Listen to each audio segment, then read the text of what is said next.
नमस्कार दोस्तों, defence news Hindi में आपका स्वागत है। आज का वीडियो थोड़ा लंबा होगा क्योंकि इसमें 29 तारीख और 30 तारीख की खबरें मिक्स हैं। नंबर 1, सुनीता विलियम्स को लेने पहुंच गया स्पेसएक्स का ड्रैगन। सुनीता विलियम्स और बुच विल्मोर को वापस लाने वाला स्पेसक्राफ्ट अंतरिक्ष में पहुंच गया है। स्पेसएक्स के क्रू ड्रैगन कैप्सूल, जिसे फ्रीडम नाम दिया गया है, शुक्रवार को इंटरनेशनल स्पेस स्टेशन से जुड़ गया।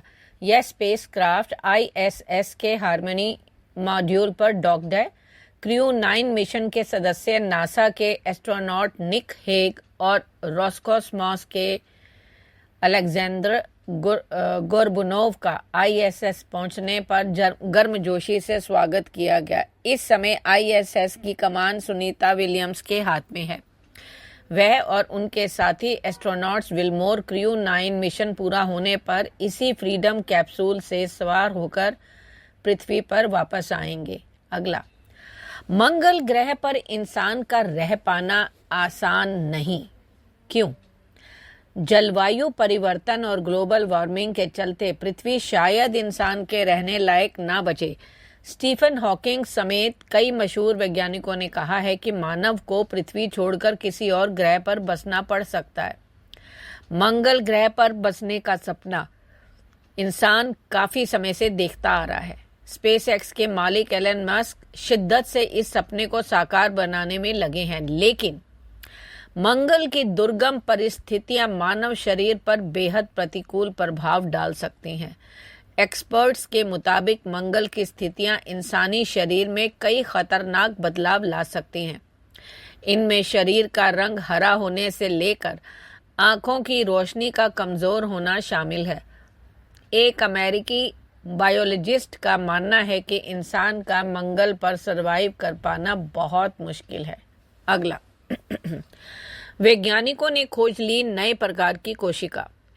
वैज्ञानिकों ने एक प्रकार की कोशिका का पता लगाया है। ऐसी कोशिका के होने की भविष्यवाणियां 100 साल से भी पहले से की जाती रही हैं।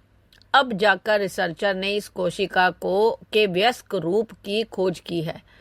यह कोशिका बड़े हो चुके चूहों की महाधमनी में छिपी हुई थी। इस नए टाइप की कोशिका की खोज स्तनधारी शरीर के इलाज के बारे में हमारी समझ में एक बड़े अंतर को पड़ती है। ऑस्ट्रेलियाई रिसर्चर ने नए प्रकार की कोशिका को एंडोमेक प्रोजेनिटर्स नाम दिया है। इस खोज में वैज्ञानिकों को कुल 9 साल लगे। अब South Australian Health and Medical Research Institute SAHMRI की टीम मानव शरीर में ऐसी कोशिकाओं की तलाश में जुट गई है। अगला, सुप्रीम लीडर को छिपाकर ईरान ने ललकारा। हिजबुल्लाह के आका नसरल्लाह को ठिकाने लगाने के बाद इजराइल के हौसले बुलंद है। दूसरी ओर अंदर से सहमे ईरान के कर्ता धर्ताओं के मन में भावनाओं का ज्वार भाटा उबाल मार रहा है। ऐसे में वो खुद को मजबूत दिखाने के लिए जहां इजराइल को देख लेने की धमकी दे रहे हैं, तो दूसरी ओर उन्होंने एहतियातन अपने सर्वोच्च नेता अली खमेनी को बड़ी ही कड़ी सुरक्षा में किसी सुरक्षित स्थान पर भेज दिया है। तेहरान के 2 अफसरों के हवाले से न्यूज एजेंसी राइटर्स ने यह खबर छापी है। ईरानी राष्ट्रपति ने कहा है कि दुख की इस घड़ी में भी वो लेबनान और हिजबुल्लाह दोनों के साथ है। इजराइल ने सबसे बड़ा अपराध किया है। फिलहाल हम चीज़ों को समझ रहे हैं और वक्त आने पर उचित एक्शन लेंगे। ऐसे में क्या ईरान वेट एंड वॉच के मोड में है और अपना नफा नुकसान समझकर अगला फैसला लेगा? इसी को लेकर माना जा रहा है कि मिडिल ईस्ट में जंग छिड़ सकती है। वहीं अमेरिका फिलहाल किसी सूरत में जंग नहीं चाहता है। अगला, नेतन्याहू मजबूत हो गए हैं और अब वह देश हित में जो सोचेंगे, जो चाहेंगे, वही फैसला लेंगे। इजराइल के प्रधानमंत्री बेंजामिन नेतन्याहू ने तो जैसे अपने दुश्मनों का सफाया करने की ठान ली है। अमेरिका रोक रहा है, लेकिन वह किसी के भी प्रेशर में आने वाले नहीं हैं। पहले गाजा में बमबारी कर इलाका समतल किया, इसके बाद लेबनान में हिजबुल्लाह के गढ़ को धुआं धुआं कर दिया। 60 फीट नीचे बंकर में छिपा सरगना नसरुल्लाह भी नहीं बचा। अब उनके आदेश पर यमन के हूती विद्रोहियों के खिलाफ इजरायली बमबारी हो रही है। इस तरह से देखें तो बेंजामिन नेतन्याहू एक साथ कई मोर्चों पर चल रहे संघर्ष का नेतृत्व कर रहे हैं। अब उन्होंने घरेलू मोर्चे पर भी अपनी पोजीशन मजबूत कर ली है। जी हाँ, इस लड़ाई के बीच उन्होंने एक बड़ा फैसला लिया है। इजराइल के प्रधानमंत्री बेंजामिन नेतन्याहू ने कुछ घंटे पहले अपने पूर्व प्रतिद्वंदी गिदोन सार को अपना कैबिनेट में शामिल कर लिया है। इस कदम से नेतन्याहू के सत्तारूढ़ गठबंधन का विस्तार होगा और इजरायली नेता को पद पर बने रहने में मदद मिलेगी। अगला, ईरानी जासूस ने बताई थी नसरुल्लाह की लोकेशन, ऐसे मारा गया था वो। इजराइल ने पिछले 2 हफ्तों के भीतर हिजबुल्लाह की टॉप लीडरशिप का सफाया कर दिया है। दशकों तक आतंक का पर्याय बना रहा हिजबुल्लाह का सरगना हसन नसरुल्लाह शुक्रवार को बेरूत में मारा गया। रिपोर्ट्स के अनुसार नसरुल्लाह ने लेबनान की राजधानी के दक्षिण इलाके में स्थित एक बंकर में शरण ले रखी थी। यह बंकर जमीन के 60 फीट नीचे था और नसरुल्लाह की सुरक्षा के लिए उसकी किलेबंदी की गई थी। मगर हिजबुल्लाह का सरगना अपने ही संगठन में सेंध लगा चुके एक ईरानी जासूस के चलते मारा गया। द पेरिशियन की रिपोर्ट कहती है कि हिजबुल्लाह में गहरी पैठ जमा चुके एक ईरानी जासूस ने नसरुल्लाह की मुखबरी की। अगला, इजरायली पीएम नेतन्याहू से बात करेंगे जो बाइडन।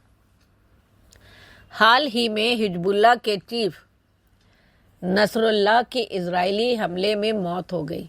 इसके बाद भी इजराइल रुकने का नाम नहीं ले रहा है। इस बीच अमेरिका के राष्ट्रपति जो बाइडन ने रविवार को कहा कि वह इजराइल के प्रधानमंत्री बेंजामिन नेतन्याहू से बात करेंगे। उनका मानना है कि मिडिल ईस्ट में पूर्ण युद्ध से बचा जाना चाहिए। वाशिंगटन के लिए एयरफोर्स 1 विमान में सवार होते समय बाइडन ने ये बात कही। जो बाइडन ने कहा, ऐसा होना ही चाहिए, हमें वास्तव में इसे रोकना है। अगला, क्या से क्या हो गई पाकिस्तान की हालत। पाकिस्तान आर्थिक रूप से लगातार कंगाल हो रहा है और हालात ये हैं कि अगर उसे लोन न मिले तो वह ज्यादा समय तक अपनी व्यवस्था चलाने में भी असमर्थ है।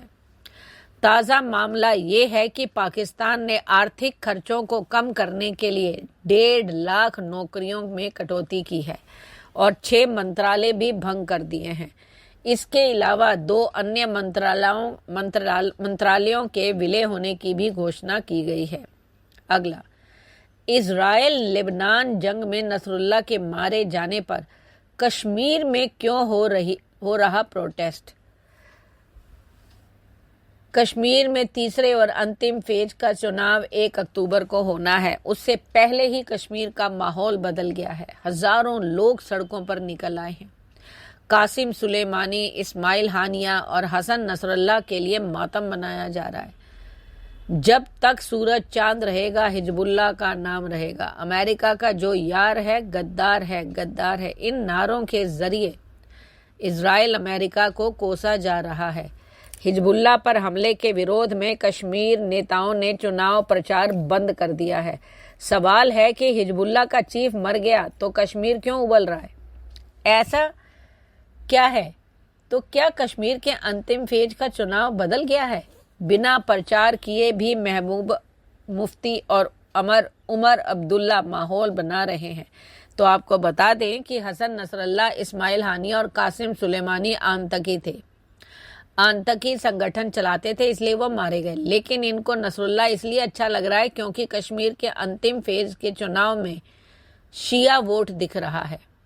हिजबुल्लाह के नसरुल्लाह का शिवाओं से ताल्लुक है। कश्मीर के जिन इलाकों में प्रदर्शन हो रहा है वो शिया बाहुल्य क्षेत्र हैं। धन्यवाद।